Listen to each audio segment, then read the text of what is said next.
Ve věznici Světlá nad Sázavou proběhlo součinnostní cvičení tamních příslušníků zařazených ve skupině pro zákrok pod jednotným velením a policistů pořádkové jednotky Krajského ředitelství policie kraje Vysočina při vzpouře vězněných osob.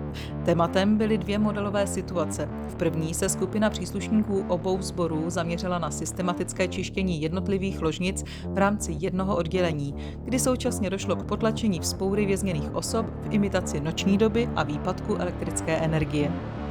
Druhá modelová situace byla blokáda a následné zvládání nepokojů v eskortním autobuse, v posloupnosti nácvik postupu zákroku, eliminace narušitelů a vyvádění.